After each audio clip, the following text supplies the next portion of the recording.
Welcome to episode number 40 on the WireTap podcast with Alex. And Carlos, 40. well, hang on, 40. Hey, it's not that bad. I think we probably missed a couple of them in there, but man, we've missed out on our audience, man. We've missed out on our audience. Like 3 weeks now? 3 weeks in a row? 2 weeks in a row? No, but you know what? Our audience understands that we're busy people, and they're gonna hang with us. They get it, and we appreciate that. It's been crazy. And I think what best creates a crazy past couple of weeks is a crazy situation we got going on with Sony and their PlayStation. Wait. Right? I just wanted to. What? What are we waiting on? Before you were just jumping right into it. But listen, I just wanted to give a fair warning to our to our fair warning to our audience that the last 2 weeks of I think December. Yeah, I think we're probably gonna miss the show for Christmas. More than likely, yeah. This will be probably the last. No, there's one more next week. Next week we'll be there, but I just wanted to let them know ahead of time, and we'll remind them again next episode. And then we'll take a 2-week break, and then we'll back after the new year, and we hit it back strong. Right, we can't pull off the Vlogmas. Those of you that are Vlogmas fans, but I'm telling you, Alex, this is what a better way to kick off the past couple of weeks that we've missed out on. Do me a favor, though. Yeah, man. Do me a favor, because I know the audience wants to see your pretty face. So can you just move the camera or tilt it up a little bit? What are you talking about? We are a podcast. We are not a vlog. No, we're not. But can you move the camera just a little bit? There. Okay. Well, yeah, it's a little bit better. I know you want to look at my face. I know I'm a good-looking man. Come on, man. Don't make it awkward. No, I'm just saying they want to see you. They want to see you. No, for sure. Go ahead, kick us with the. So what's going on with the Sony? You kick us off and tell me what's going on with your people, because this is all down your alley, man. The Sony PlayStation is all you, bro. All right. No, listen. I'm still with my Sega Genesis, man. Okay, well, I do like Sony, but this has nothing to do with Sony. What are we talking about, Carlos? We're talking about some pedophiles, bro. I don't know if anybody has caught the news lately. It's a senior vice president. Mm-hmm. Senior vice president of Sony PlayStation has been caught a couple of days ago, right? Yeah, basically we want to make sure that we get credit where credit is come from, right? Absolutely. Yes. Not what it is due, but basically we saw it off of People versus is it Preds? Yeah, and Preds, they basically busted him. He allegedly set up, and it's on video, so we don't know the backstory, but according to all the news sources is that he was setting up a date with a 15-year-old on Grindr. And if you don't know, you guys can do your own research of what that is, but it's basically it's an app where you can get together if you're looking for same-sex opportunities. Yeah, really correct. And he's under basically soliciting a 15-year-old and setting up a date night. Right. You know what this crazy thing is? This guy shows with the camera and says, "Hey, what's going on? You're trying to do this. We caught you on video, Jeb. Right. Let's, it's basically to catch a predator from back in the day on CNBC. Yeah, exactly. Right. And you know what the thing is? He's even wearing a PS5 shirt. So I'm wondering if that was how he hey, I can get you in, I can get you games, blah blah blah. Like, what's the backstory? Right. I mean, he's gotta listen. It's a 15-year-old, bro. Right? You got to get in this child's head. Right. And this guy this is a man, I don't know about you, but he's like at least in his 60s or late 50s, man. Right. No, for sure. And then that's the thing, dude, is like, what are these guys thinking? Is like, I mean, they're portraying something that they're not. And then what are they doing trying to get a minor, dude? Right. And you work at Sony, like you work at Sony PlayStation, where the demographic that you serve is this age group, right? The majority of the age bracket that you serve is sitting in this population, and you just try to take advantage of this minor, right? This minor, and that's even crazier that you are a senior vice president, right? Listen, the fact that you're an adult trying to hook up with a 15-year-old is one thing. but as a senior vice president of a corporation that is an incredibly large corporation, but that you design entertainment for this age bracket, bro, what are you doing? Right. And So, we're a finance podcast. That's kind of what we like to focus. And right, Sony's ticker, and it actually goes by Sony. right. It doesn't look like it suffered any particular like really downside to it. I'm looking at it; it's pretty strong. It's at a 123. It looks like what the market closed. Yeah, And there was a little dip here and there, but the market has been volatile. I don't know if you guys noticed, but it's been up and down a little bit. But there's no clear signs. But Yeah. do you think Sony kept it in the dark? I think Listen, I think they did the right thing. They fired them right away. Right. I didn't know about this until somebody brought it to my attention. I had no idea. No, shout out to George. Shout out to George. Yeah. He brought it up and it's like, hey, did you guys look up in the news? So we definitely appreciate when our listeners send us, things that interesting for our followers. Right. Hey, check this out. You guys, saw what's going on with Sony. But dude, it hasn't really affected the stock market. And it's not because the demand is so high for PS5s. It's like crazy. Mm-hmm. Well, even George has gotten into that market, man. He's done a heck of a job acquiring those systems. But what's crazier out of all of this, Alex, is the fact that this takes place still today in 2021, man. Like my mind is blown, bro, but it shouldn't surprise me. It probably doesn't surprise you, but it's a sad situation for Sony. And I think they've done a heck of a job trying to keep it under the weather, under the radar as much as possible until somebody really pulls it out. But this man had a shirt on and listen, guys, you ought to go find the video, right, Alex? You ought to go find the video. It's kind of funny. He honestly just gets caught and shuts the door and runs inside, but he's got that PS5 t-shirt on, man. But anyway, we got to move on, but it sucks, bro. No, one of the things is that, I noticed that you're wearing an off-white, and we want to shout out to, rest in peace to Virgil. I mean, right. Visionary in the market. One of his slogans was that he designed clothes for, I know you weren't ready for this, but I just saw it in your shirt. I figured we say something, pay our respects, because I know you're a big fan of his work. And he's always had the motto, I like to design clothes for my 17-year-old self. And I think the market, I think the market in the industry as far as fashion is gonna feel that, because he was really bringing a different. Bro. Yeah, it's definitely a loss. And man, and pay our respects to him and their family. For sure. But they're saying that now it's possible that Kanye will be the new artistic director over at Louis Vuitton, as Virgil was their artistic director. I mean, Louis Vuitton came out with some incredible things because of Virgil, man. Like, as much as I'm a Kanye fan, as much as I'm a Yeezy fan, I hope they got their own space. Right. I hope he knocks it out of the park like Virgil did, because Virgil just was outstanding. Listen, not everything that Virgil did was appealing to me, but the majority of the stuff were appealing to somebody. Yeah. Oh man, it's like the Kanye stuff. It's like the Kanye stuff. Some of the stuff is not appealing to me, but obviously there's a market for there, because his stuff still goes off the shelves quick. So yeah, I mean, to each his own. It's marketing at its best. I mean, the fact that you can, and it's not just Virgil, right? It's not just Off-White. It's Supreme, right? Mm-hmm. Since Supreme can take a bottle of toothpaste, slap their logo on it, and while you're paying $4 at the store, you got to pay $40 just because there's a Supreme logo on the corner, right? It's branding and marketing. Same exact toothpaste, same everything.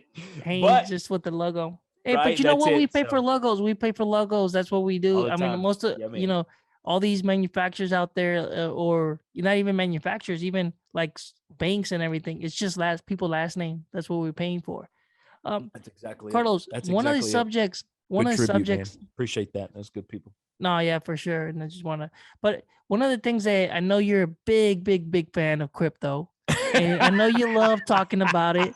But one of the things we got to talk about is I love the sustainability behind it, man. Come on. But Salvadorians are adopting it. It's like they came out with the Chivo wallet. I don't know if you heard about that. Have you heard about that? Tell me about it. So the president claims that it's basically backed up by the government, which is a little scary. That the government is backing up this particular Chivo cryptocurrency wallet, Oh my and people are gosh. starting to use it because it's kind of fast and it's being adopted. Right now, it's currently at 2.1 million Salvadorians have adopted using the Chivo wallet. Isn't that crazy? I mean, it's Chivo is not a bank, but in less than 3 weeks, it is now more users than any bank in El Salvador, and is moving fast to have more users and then all the banks in El Salvador combined. This is wild. That's what he said. Like, Yeah. so This is absolutely wild. What do I think about this? Thoughts? Yeah, what's your thoughts? Because obviously you're not a big proponent right now. I mean, I get it, but yeah, I think the market is speaking, man. I think, listen, Alex, listen, before I answer, what do you think about it? Because you're a big fan, man. You are a crypto fan. I believe that, okay, there's a lot of pump and dumps, just like any stock, there's stuff there, but there is some stocks that have credibility to them. And I think that if you have the spare change or spare money to start dabbling a little bit, I think a lot of people are going to miss out on this. Like I'm not saying I dump a lot of money, but I slowly put something here, I buy. Right now, the market is a little down on the cryptocurrencies. I put a little bit more because I believe that in the future, but it could pay big. You can believe that. You can believe that or not believe that. That's okay. But I personally believe that it could be big, and I don't want to miss out on it. And where are you going to cash out on? Well, I mean, that's what you got. Your 6 billion Shiba coins. What are you going to do? Go get some groceries. No, you just exchange it for actual hard cash if you want it. You just go on your But here's the thing. If you accept it, what's to say I can't buy that car from you and you say, hey, I need, I know 30 Ethereum, and then here you go. If you can afford the 30 Ethereum with 6 million Shibas, right? No. Chivas is just a wallet. It's just a wallet where you're putting your Bitcoin into. Not Chivo, Shiba. Shiba. Yeah, Shiba. Well, no, it's a Shiba wallet. You're talking about the actual coin. Yeah, I'm talking about in general. No, but let's just say that, and plus, if you pull your money from the exchanges and you have it in there's transaction fees, bro. It's killing it. Well, that's what I'm saying. It depends. So authenticating the transaction is what takes so long, and that's what the fees are coming. But as we get more and more and more, and some of these, like, there's some data centers that are data minings that are happening here in Georgia. There's a couple close to your neck of the woods, and they're starting to pop up all over the place. But they require a lot of power, and that's one of the issues. Disadvantages. Yeah, but I think it's if people more adopted, dude. I think you just got to be on the lookout. You don't want to be stuck on the sidelines. Listen, I'm not going to be stuck on the sidelines. I'll just be real with you, because I think there's a lot of disadvantages to using cryptocurrency. I think one, it's not regulated, right? So there's no rules in place to protect you, right? There's absolutely no rules in place to protect you. If somebody gives me, if I go to the store and I exchange, let's just keep it real. $100, right? And I get 5 fake 20s. I can go to the bank after I get caught, right? I can go to the bank and be like, hey, I don't know what's going on here. The bank will take care of business, right? They'll take care of me. They'll make sure that what I get is legit. Of course, they got to do their little investigation, but that's fine. But I still get my $100 back, so I'm protected, right? I can lose my virtual wallet. Let's just be real. Right. No, but here's the thing. There's Arculus. Right. That's one that I've been looking. But not everybody. Right. That's the thing. Is that some people. It can vanish. I get it. Right? I can get it. If you're not careful, it can vanish. It can. So there's a lot of things that have to get in place to be nationally adopted. I understand that. It could lose its value and absolutely become worthless. But that's what, if you think about our dollar, it started like back in the days with nothing. And then it suddenly was like, hey, gold is our new standard. And everybody's like, yep, gold is our new standard. And it was like, hey, you know what? Actually, if you just believe that this dollar is backed by the gold, here's $1. And we're like, yep, okay, that's $1. That's what it is. And now they're saying like, hey, this dollar's not backed up by gold anymore. Actually, it's just backed up because we say it's backed up. And we're like, okay, how much is it worth? Oh, this is worth $1, 5, 10, 15, 50, 100. Right. And then we just we're print like, more money. And that's and then we where just keep it's printing, and killing we're us. like, okay, yeah, Yeah. we accept it. Yeah. So Now crypto's the same thing. that absolutely, I get it. So Absolutely. crypto's But the same thing. It's like the people believe it. It's like, okay, this is the new it's thing, so and we just adopt. vulnerable.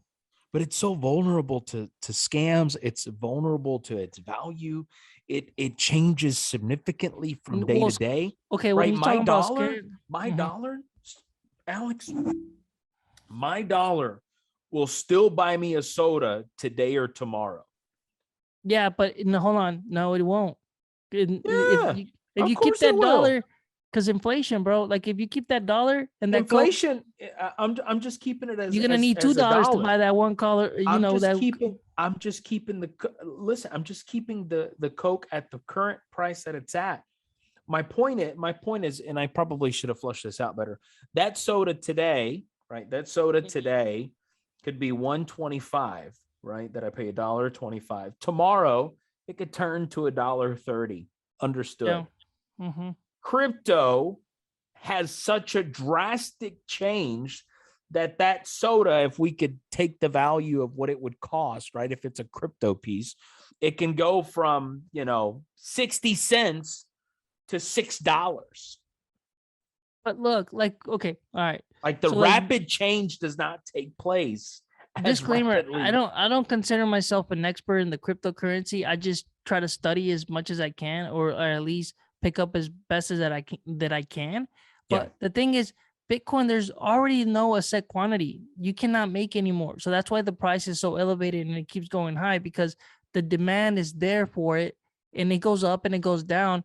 But that's it. It's like if we mined all the gold in the world, and that is how much gold the country has, we're always gonna know what that price is. So it just depends. Yeah. It just depends on how much value it's at its current rate. So obviously, I'm not saying that you can get scammed, but a scam is meaning like what the people do now with, hey, go buy this gift cards at the store and send them to me. Well, you send your like whatever percentage of what they're asking, yeah, they're gonna take your money. I mean, just like what they do now. So I don't know, Carlos. There's potential for it to Yeah. be limitless. And that's the crazy part. We're still in right? its infancy. We're in the infancy, and Very, it's almost like very, it's like the very. internet. Do you want to on the next big thing? Do you want to, if you can go back in time, do you want to miss out, or are you able to kind of? Well, just here's what the crazier risk part. it for the biscuit. Risk it for the biscuit. Put some gravy on it. Listen, there's also talks. I don't know if you've heard this. I don't know if our listeners have heard this, but there are talks that even some of these banks, right, like a large bank who will remain nameless, They're buying. No. They're betting against it. They're producing. Oh. Well, They think want about their it. own I mean, coin, if you can, right? Exactly. What it was. Now you can back it up. You can back it up with what? Paper money? I mean, you're a bank. Now you're recognizing it as it may not be, it may not be regulated. It may not be recognized by the government in a variety of ways. But if a bank recognizes it, doesn't that shift? I guess you can say FCI. What is it? persona? FCI. What is it? Yeah. Does insured? it? That's the question, right? Does it? Well, it shouldn't, because it's not. The FDIC means it's federally protected. It's federally insured, right? Yeah, so, no, for sure. But a bank is behind it. You kind of go, oh, right? Versus some random guy sitting in his basement creating a coin. You know what I mean? Like, well, that's what I'm talking about, pump and dumps, and then you got your credible coins. Right. So I only try to invest in worth 600 billion woohoos. Yeah, no, for sure. And it's fun to throw your money at some of those things because you never know where it can hit. Listen, I'm listen. You already know how I feel. But that's kind of like, but that's more like, hey, but listen, that's more like you buying a cup of coffee and you're just like, oh, I'm gonna spend $10 on this, whatever, one of those special drinks you make, and it's gone. And then if you lost it, you're like, well, I just drink that coffee. It's no big deal. It's tore done. that tea up. But if that coffee turns out and it's like, whoa, now you're gonna have 1 million copies, you're like, whoa, great. I made a great investment. Fucking But use it. but then There's again, Starbucks yeah, Bitcoins. Listen, look. it can go crazy. I get it. I get what you're saying. It can get super crazy, and we need to just be careful. But just be careful. But here's a crazy. I should probably stop using the word crazy. But what just blows my mind is the fact that El Salvador is that. Now, here's what I want to do. I want to have a conversation with someone in El Salvador. Maybe this is what we can do, Alex. Social media is beautiful. Maybe we can find somebody in El Salvador and say, hey, tell me about the Shiva wallet. How do you feel about it? Yeah. I'll work on it. How do you guys use it? Work on it. Well, you won't do it, but I'll do it. I'll work on it. I'll work on it and see. Listen, if there is anybody out there that knows someone that's living in El Salvador, hook it up. Please hook it up. Let me know. Very interesting in finding out. I'm very interested. Leave a comment on whatever you can find us on, because listen, I'm telling you, I want to hear from them. I do, Alex. I want to hear how it's changing the economy. I want to know what it's like for them to go get groceries, right? As basic, as simple as that. I get it. Day to day, right? So that's a challenge for me to find somebody in El Salvador, and we'll do the translating here, right? We'll do the translating here so everybody can understand what's going on. But I think that's what I'm going to do, Alex. I think I know exactly who to call, what to do. Oh, that's fine, man. Just make it happen. You pay for the call. Just you pay for the call. Okay. Well, no. It's on the Zoom. Tell the rich it's stay free. rich. You pay. Tell them to get on the Zoom. It's free. A Zoom meeting here. It's free. It's just got internet. What if he's like, oh, can I pay you in Chivo? What? No, yeah, like we'll give you $20. Anyways, Carlos, talk to me about these 3 ways that you got going on over here. What? The 3 ways ambitious women and men of color. This is a PG thing, man. What are you talking about? What 3 ways? No. It's your article that you wanted to discuss about 3 ways of ambitious, women and men can get ahead in big companies and CEO positions and top executive positions. Right. Listen, the reason I wanted to bring this up is because those of you that may not know, me and Alex are minorities, and I love reading minorities who are sitting at the top of of their companies as CEOs or executives in general, and they sit at the top. And I wanted to bring this about because I think it's a good thing. I think as a country, we're moving forward. I think it sucks that there are companies who will not allow individuals of color or just of different races, allow them, minorities to sit around the board table. And I'm happy to say that I've always been given that opportunity, and that's because I've always followed my heart on where I put my energy. And I hope those that are listening are fighting, continuing to fight for their way, if that is what they're wanting to do, is go to the top, right?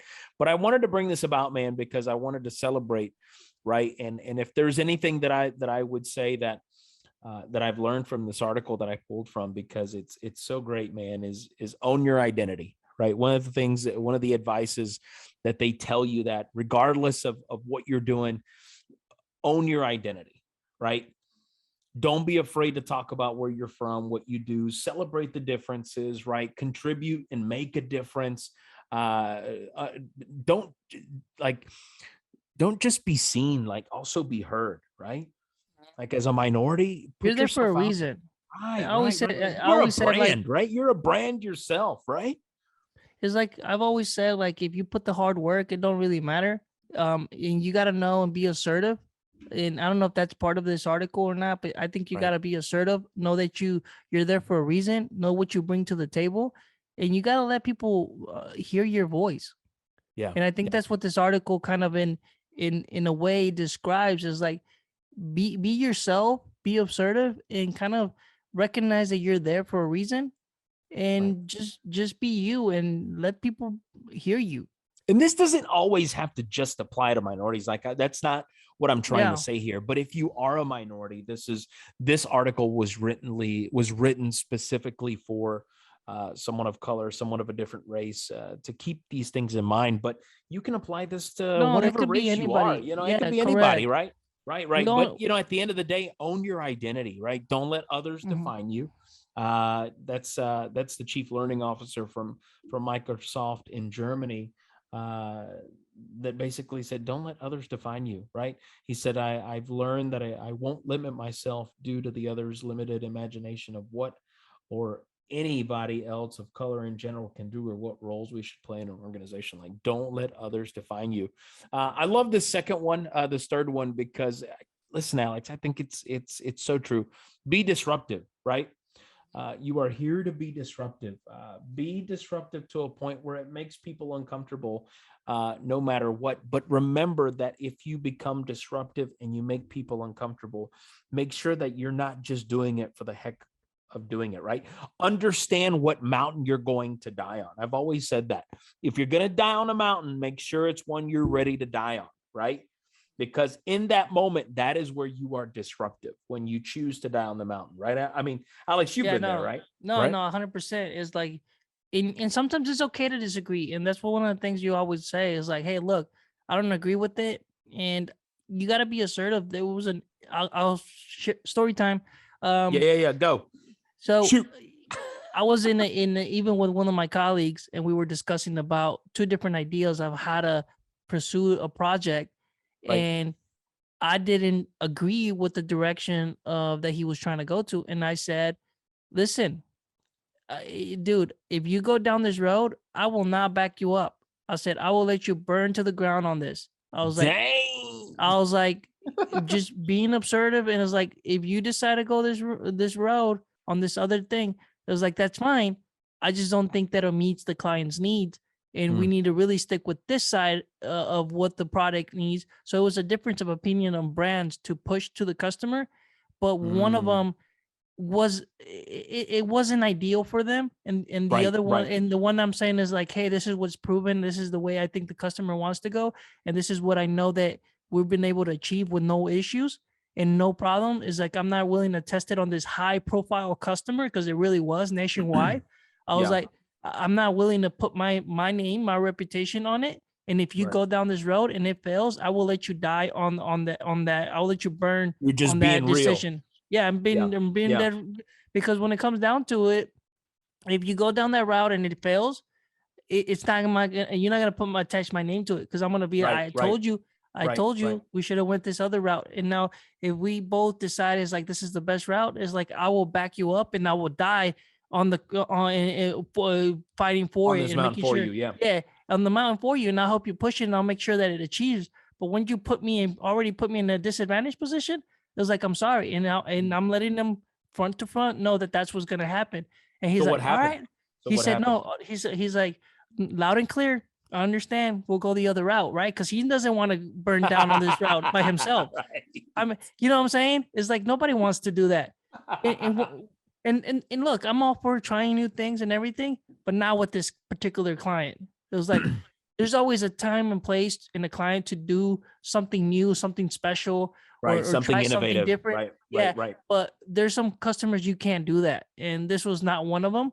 And Mm, that's kind of what I said. And he's like, no, no, no, I hear you loud and clear, because you don't want to go down the route when nobody's gonna back you up, because right. it'll happen and it'll go down fast. Trust me. Mm, mm. But anyways, that was my little story time of my little meeting. And I told him after the meeting, I was like, why would you even push that product, dude? It's like, that's not for Mm, this level of enterprise mm, system. mm, And then he's mm. like, oh, he wasn't thinking straight. But you gotta die on your convictions, and let Right. them know Right. what how you, It's a great point. you know what I'm saying? That's But a it great point. happens. That's a great point. That's a great point. And that's the thing, is that you don't have to be a minority. You don't have to be a different race, different color to recognize that when you believe in something and you're passionate about something and you really believe this will make a difference, then you need to voice that, right? You need to say something. You need to be willing to die on that mountain for the sake of conveying a point across that is going to affect hundreds, thousands, or maybe even just one, right? And I think that's one of the things that we learn from culture. Nick, this is a quote, Alex, that comes from Hillary Ziegler. Wait, Carlos, Yeah, man. wait. I Yeah, know we man. are over, but really quick, I want to take 2 minutes out and make it just a little bit longer, because everybody knows I'm a diehard Formula Oh One gosh, fan, I and knew I it don't was want to. coming. I was trying to ignore it, but all right. But Yeah, go listen, ahead. no. We're going into the last race this weekend, and Come the on, Lewis. Hamilton and Lewis are I tied on the believe in points. you, Lewis. There's And this so is what I much you want to can say. do. I'm pulling 100% Team Red Bull. Now it's gonna be tough. I don't know. I haven't watched practice 1 and With practice their 2. I'm little watching it. Honda. Listen, I'm watching it right after this thing. I'm gonna get caught up because I want to be fully Right, immersed into scooped up when into on Sunday. Sunday. But here's the thing. Might join you. I don't know. We'll see. But listen, dude, I think Red Bull would have won this and had this in the bag already if it wasn't for those circumstances that happened where Bottas took both of the Red Bulls and they were like number 2 and 3 or whatever it was. They were like in top condition and they were going to secure those points that weekend. Now, the other one was where Hamilton at Silverstone crashes Max and throws him against the wall. Didn't even get a penalty. To get a penalty over here, they're not playing fair. Okay, so he knocks him out of the thing. Hamilton So goes on and sad. wins it. Verstappen was number 1 in that race. Remember, he also hit him and pushed him wide. Right. Didn't get a penalty. Right. No. And he was in his lane. Yeah. Verstappen had the right lane, kicked him out. 51G crash, knocks him out of the race, and dude, he had it in the bag. That's a couple points there that he's already lost. Another thing, Verstappen had that number 1 victory where at the beginning, Sergio got the race win because Verstappen's tire pop hits the wall at like with 2 laps left. He would have got first place. Red Bull would have got second place, and they would have still been in the constructors ahead of time. So there's a lot of circumstances that people don't see that Red Bull let it go, and also Mercedes also caused a lot of accidents that cost them a lot of points. And I think they would have had it in the bag right now. Max would have been the champion. Red Bull would have been the constructors champions right now. We'll see what happens. We'll see what happens on race day. I still have hopes. I hope that another team crashes. Maybe I'm putting an assault. But if they crashes Hamilton and Bottas and knocks them out of the race and Red Bull finish 1 and 2, it's a done deal. Champion, constructors, here we come. Are you finished? Yeah, dude. You see the passion that I get? It's like, I'll tell you one little thing is on the last race, before the race started, my hands were a little bit sweaty. No. I checked my heart rate, and because listen, I checked my heart rate and my your iWatch said get up and stretch. It said 105. It said that my heart was elevated at 105. It's like it wasn't even that heart rate rest. It's crazy, bro, man. I love this sport. You don't even let me text you on Formula One race days because you know what I'm gonna say, and sadly, it happens. Nah, dude, it's gonna be a tough race. I'm really hoping Red Bull can pull the miracle here because that's what it's gonna take. I'm gonna go ahead and say that Mercedes will win. They'll take it to the top. Okay, it could happen. It's like, and depending on the qualifying, which will take place what? No, it's on Saturday. Yeah, Saturday's qualifying, and then Sunday race and qualifying. And then we'll see what happens. We'll see what happens. It'll be exciting. So if those of you that are Formula One fans, hopefully by the time you hear this, you already will know the winner. And we will celebrate Mercedes together. So, Alex. All right, go ahead. Kick us off with the quote of the day. It's like, shut up. So, hey, there's always next year, right? Well, next year is completely different. It's going to be different cars, different stuff. Completely. It's a new world for F1 next year. Yep. It's a completely new world. Someone can come out and dominate. That's not even Red Bull or Mercedes. It could be a Ferrari. It could be a whatever, McLaren, Alpine, or whatever. It could be Romero. It could be Tesla. But listen, this comes from Culture Nick, Hillary Ziegler, and which is part of the Zig Ziglar family, right? And if you know Zig Ziglar, you know that he was all about sales, business. You fill in the blank. But this says, if you're not willing to learn, no one can help you. But if you're determined to learn, no one can stop you. I'll say it again. If you are not willing to learn, no one can help you. If you're determined to learn, no one can stop you. My name is Carlos. This is Alex. Thanks for tuning in. See ya. All right, guys, take it easy. Peace. Go Mercedes. Peace.